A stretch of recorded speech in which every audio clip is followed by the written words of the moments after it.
Hi everyone, today I'm going to be going through chapter 12, which is our last chapter in module 4. It's going to be about physical activity with a short in-depth about ergogenic aids. The term physical activity describes any movement produced by muscles that increase energy expenditure. Different categories of physical activity include occupational, household, leisure time, and transportation. Leisure time physical activity is any activity not related to a person's occupation and includes competitive sports, planned exercise, training, and recreational activities such as hiking, walking, and biking. Exercise is therefore considered a subcategory of leisure time physical activity and refers to activity that is purposeful, planned, and structured. And lastly, we have our basic definition of physical fitness, which is the ability to carry out daily tasks with vigor and alertness without undue fatigue and with ample energy to enjoy leisure time pursuits and meet unforeseen emergencies. And as you'll see in the book, physical fitness is our magic pill that can help us maintain weight loss, reduce the risk for disease, and make you feel better and improve your quality of life and sleep. The four components of physical fitness are cardiorespiratory, musculoskeletal, flexibility, and body composition. Cardiorespiratory is the ability of the heart, lungs, and circulatory system to efficiently supply oxygen and nutrients to working muscles. Examples would be walking, running, swimming, and cross-country skiing. And to achieve this cardiorespiratory fitness, we're going to be doing aerobic exercise. For musculoskeletal, it's going to be fitness of muscles and bones, and we're going to achieve this through resistance training. For flexibility, we can achieve that through stretching exercises like yoga. And for body composition, or what determines our body composition, fat versus muscle, is going to be how much aerobic exercise and resistance training we have compared to how sedentary we are. In addition to contributing to our fitness, regular physical activity can improve our health and reduce risk for certain diseases. Specifically, it can reduce our risk and complications for heart disease, stroke, and high blood pressure. It can also reduce our risk for obesity, reduce our risk for type 2 diabetes. Regular physical activity enhances the action of insulin, which improves the cell's uptake of glucose from the blood, and it can improve blood glucose control in people with diabetes. Exercise can also help reduce the risk for colon cancer, osteoporosis. It can improve our sleep patterns, reduce our risk for upper respiratory infections, and improve immune function and reduce anxiety and mental stress. Despite the clear benefits of regular physical activity, almost half of all U.S. adults do not perform sufficient physical activity. 25% of U.S. adults admit to doing no leisure time physical activity at all, and this inactivity starts early on, as less than 30% of girls and 35% of boys participate in daily physical education. So if you want to become more physically fit, how do you design a sound or appropriate fitness program? It's smart to start by assessing your current level of fitness, identifying your personal fitness goals, making a program that's varied, consistent, and fun, and appropriately that will overload your body to increase muscle mass. Physical fitness should always include a warm-up and a cool-down period, and you should start out slowly and gradually and build up to the time you spend each day until you reach 30 minutes. Making sure to meet your personal goals is also very important. We want to make sure that your fitness program will vary depending on whether you're going to be training to be in some sort of sport, if you're working to have more cardiorespiratory fitness, or if you're just trying to maintain your overall health. To create a varied, constant, and fun exercise program, focus on things you like to do. Variety can be achieved by combining aerobic exercise, resistance training, and stretching, combining indoor and outdoor exercises, taking different routes when walking or jogging, including some sort of entertainment such as music, and participating in lots of different activities each week to keep your fitness program varied and fun. The physical activity pyramid below also highlights various activities and how often you should be engaging in each one. In order to improve your fitness, an extra physical demand must be placed on your body. This is referred to as the overload principle. The overload principle does not advocate subjecting your body to inappropriate high stress because this can lead to exhaustion and injuries. In contrast, an appropriate overload on various body systems will result in healthy improvements in fitness. For example, a gain in muscle strength and size that results from repeated work that overloads the muscle is referred to as hypertrophy. When muscles are not worked adequately, then atrophy or decrease in size and strength will occur. To achieve an appropriate overload, 4 factors should be considered, collectively known as the FIT principle. This is going to include frequency, intensity, time, and type of your activity. So good physical fitness programs should be based on the FIT principle, and we'll talk about each component in a little bit more detail. So frequency is going to be referring to the number of activity sessions per week. The physical activity guidelines for Americans recommend engaging in aerobic or cardiorespiratory activities for at least 150 minutes total in a week. So you can think about that as about 3 to 5 days per week. In contrast to that, you only need to train about 2 to 3 days for muscular fitness. And of course, the desired frequency is going to vary with whatever your fitness goal is. So for intensity, we can think about this as the amount of effort expended or how difficult the activity is to perform. Low intensity, maybe like walking, is going to be mild, increase in breathing, sweating, and heart rate. Included in that can even be household chores or light cleaning. And then moderate intensity is going to be breathing, sweating, and heart rate at moderately increased. So you might still be able to talk to someone, but not for an extended amount of time. And that might include walking at a brisk walk, water aerobics, tennis, ballroom dancing, or biking at around 10 miles per hour. Vigorous intensity is going to be a significant increase in breathing, sweating, and heart rate. So definitely going to be hard to talk to someone while you're working out if you are at a vigorous intensity. So this is going to be jogging, running, singles tennis, biking at more than 10 miles an hour, jump rope, hiking uphill with a heavy backpack possibly. And then we've got time of activity, how long each session lasts, and usually we're going to recommend that your sessions are around a half an hour of consecutive. However, if you've just started a workout program, they'll say that you can split that up throughout the day just to add up to 30 minutes. And then lastly, the type of activity or the range of activities engaged in to promote health and fitness. So whether you're doing your cardiorespiratory type workout or whether you're trying to build your muscular strength through resistance training would be that type of activity. This slide gives a nice breakdown on how you can use the FIT principle to achieve cardiorespiratory fitness, muscular fitness, and flexibility. This includes the frequency or how often you should be doing each one of these per week, at what intensity, and also time and specific type of movements that you would need to do. These recommendations are from the 2008 Physical Activity Guidelines for Americans.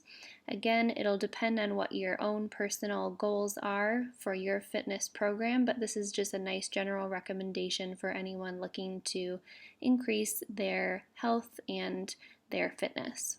So one of the components of the FIT principle is looking at your exercise intensity. And as we said on the previous slide, you can tell usually what your intensity is at because of your increased breathing or sweating or ability to talk during exercise. But the most accurate way and the most traditional way that we can indicate a level of intensity during aerobic activity is to look at heart rate.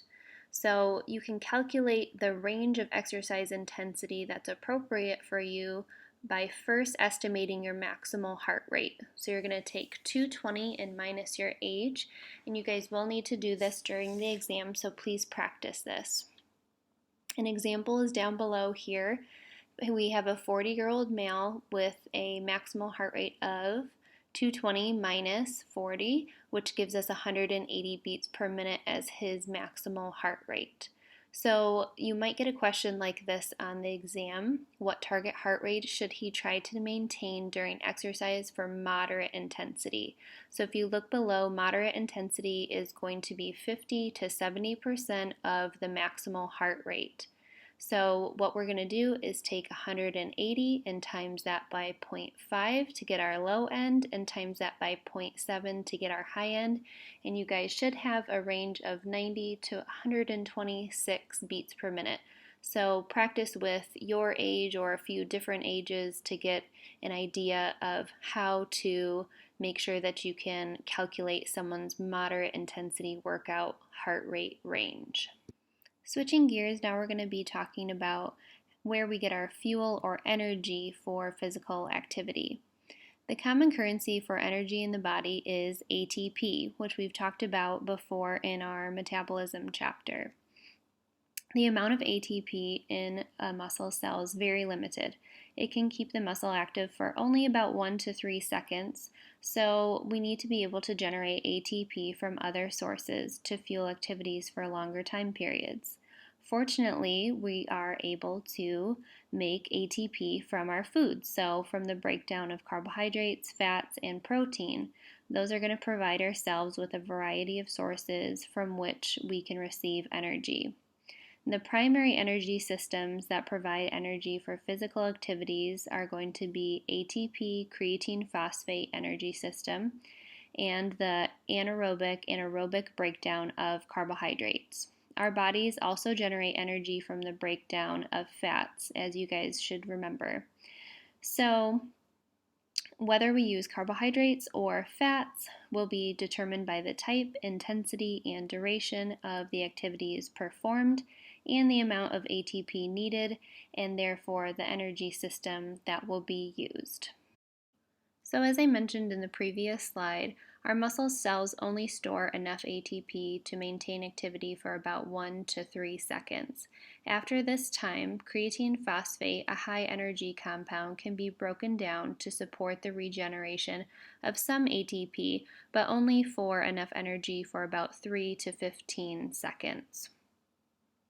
So the conversion of creatine phosphate to ATP happens usually times of very intense short bouts of activity such as lifting, jumping, and sprinting. Together, the stores of ATP and creatine phosphate can support maximal physical effort, but only for about 3 to 15 seconds. So we need to rely on other energy sources such as carbohydrates and fats to support activities for a longer duration, which we'll look at in the next slide. Also important to note is that the conversion from creatine to ATP can be done without oxygen, which is referred to as anaerobic.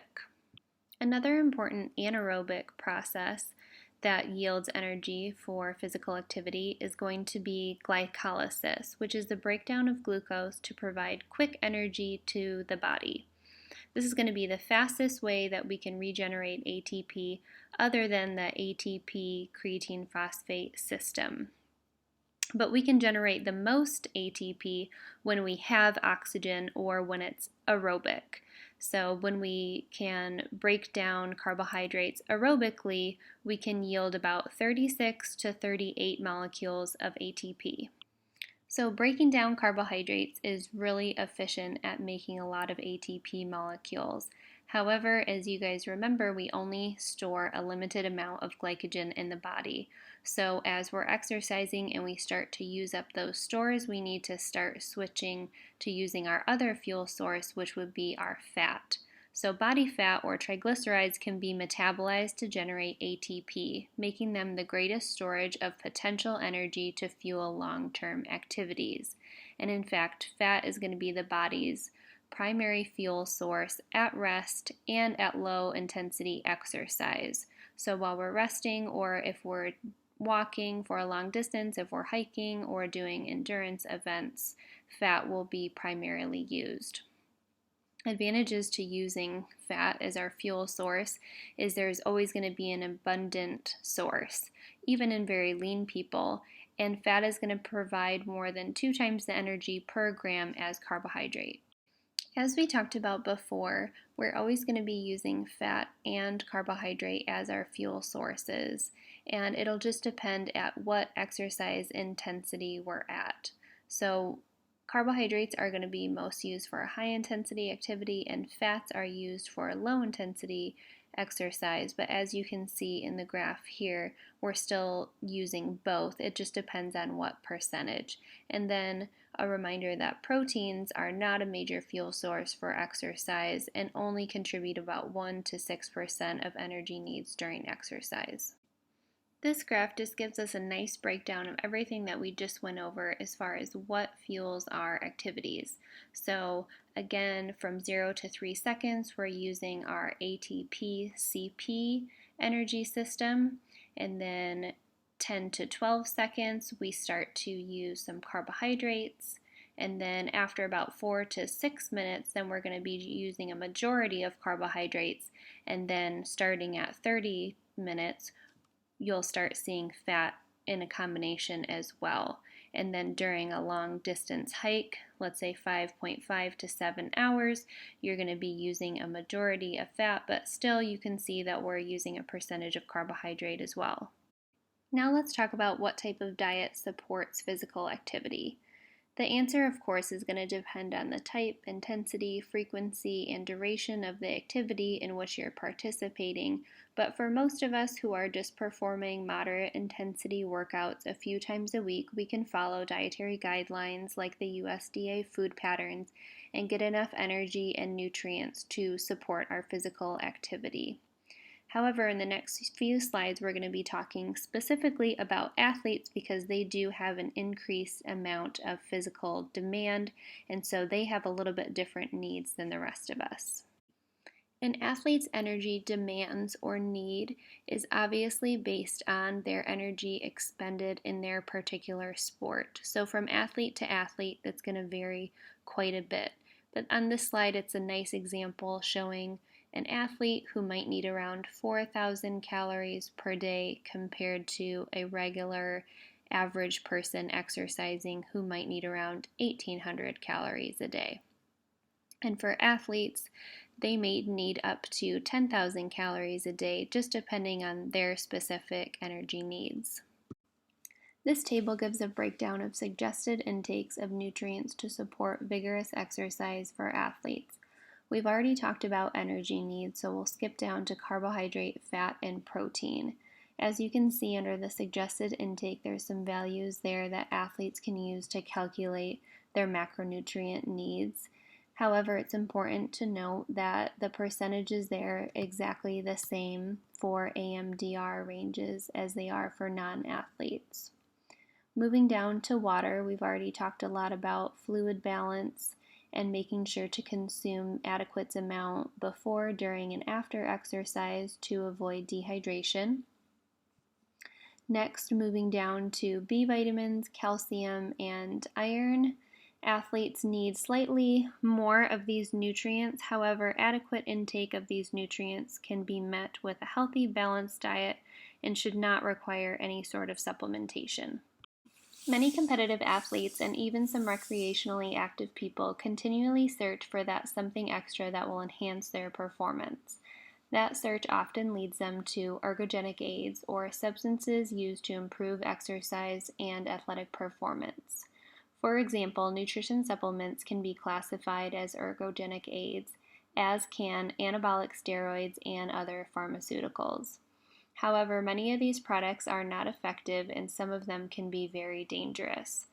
Since reliable research and accurate information on these products are hard to find, it can be really dangerous to buy these substances and use them without knowing all of the proper information. So in the next two slides, there's a nice breakdown of the most common ergogenic aids, what they're supposed to do for your performance, if they actually help you do that, and if there's any sort of dangerous side effects from using these ergogenic aids. Take a few minutes to look over the next two slides and review the most commonly used ergogenic aids. They'll break down each aid and then their claim. So, anabolic steroids, the claim is that it can increase muscle size, strength, power, and speed. Then in the next column, does evidence support or refute the claim? Is letting you know if there's any sort of scientific evidence to back it up. So, actually, for anabolic steroids, yes, there is evidence to support the claimed mechanism of action. And then, most important for you guys to know are going to be some side effects. So, some really scary side effects from anabolic steroids: infertility, early closure of the plates of the long bones, resulting in permanently shortened stature, shriveled testicles, enlarged breast tissue, and other signs of feminization in men, enlarged clitoris, facial hair growth, and other signs of masculinization in women, increased risk of cancer, liver damage, unhealthy changes in blood lipids, hypertension, severe acne, hair thinning or baldness, and depression, delusion, sleep disturbances, and roid rage. So, for all of these, people should be asking themselves, are the side effects really worth that claimed mechanism of action? Another scary one, ephedrine, which promotes weight loss and enhanced energy of performance. It may help you lose weight, however, you might have headaches, nausea, nervousness, anxiety, irregular heartbeat, high blood pressure, and death. There actually have been quite a few instances of people having heart attacks who have taken ephedrine. So go over these. Those were the kind of two ones that I thought were most important to point out as far as severe side effects. But certainly all of these are interesting to know, and please read through them all. Here are your review questions for Chapter 12. Please use the slides provided to you in this video and your book to answer these questions, and make sure that you practice your calculations. Also, remember to bring a regular plain calculator, can't be a cell phone, and you will need this for the exam to calculate BMI and to do the calculations for this chapter as well, so please don't forget.